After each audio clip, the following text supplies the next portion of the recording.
Les 2 jours ont été, en tout cas pour ce qui nous concerne, particulièrement agréables d'une part, parce qu'on a été bien accueillis dans un territoire sympathique. On a pu enrichir en fait notre réflexion à la lumière des exemples qui nous ont été présentés, notamment hier, les communes pour présenter les projets qu'ils ont conduits, leurs projets participatifs, la façon dont ils ont dynamisé leur centre-bourg. Donc je pense que pour nous, ça a été effectivement inspirant et qu'on va essayer de dupliquer sur notre territoire un certain nombre des idées qu'on a pu glaner.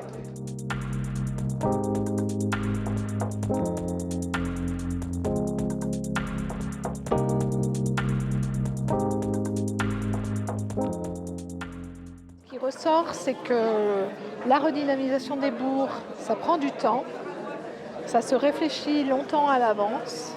Quand on a un bâti communal dont on ne sait pas quoi faire, c'est intéressant de l'ouvrir pour montrer qu'il appartient à tout le monde. Et avant d'essayer d'en faire quelque chose, de le partager avec les autres.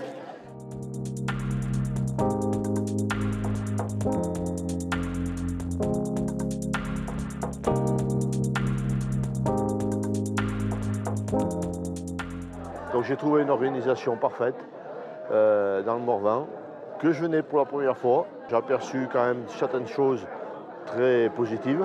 Pas du tout les mêmes bâtiments que chez nous, pas du tout les mêmes problèmes si on les a. Très intéressant de voir les territoires, de beaux territoires qu'on a sur la France.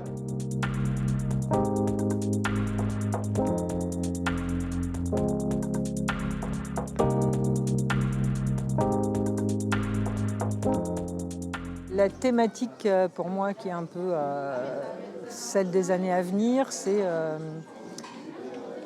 la relation entre les nouveaux arrivants, comme on les appelle ici, donc les gens qui viennent acheter des maisons dans nos villages ou dans nos hameaux, et les habitants que je qualifierais d'historiques.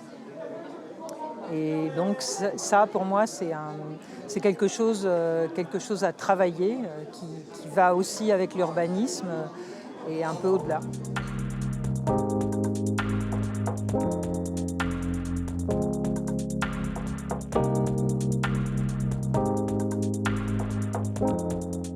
Certainement que la plus grande surprise pour nous, c'est de constater que en fait, des communes de 600, 700, 800 habitants peuvent avoir un nombre de commerces vitrines très important.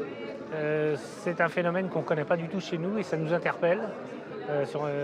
Et ça demande sans doute à être interrogé plus en détail et plus en profondeur pour comprendre les ressorts de ce dynamisme.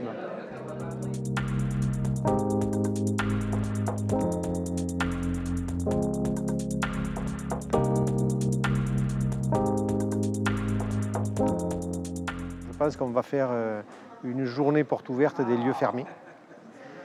Aussi bien ce qui est à vendre, parce que là, effectivement, ça peut être rapide, mais ce qu'on sait très bien qu'il n'y a peut-être pas un avenir, enfin, il faudra faire quelque chose dans l'avenir. C'est peut-être pas à vendre, mais on sait très bien que la personne est très âgée, etc. Et si elle veut bien, si on veut l'associer, et si elle veut bien ouvrir sa maison, peut-être quelqu'un aura une idée et peut-être appréhendera le lieu. Je pense qu'à ce niveau-là, c'est cette idée-là qu'on va développer.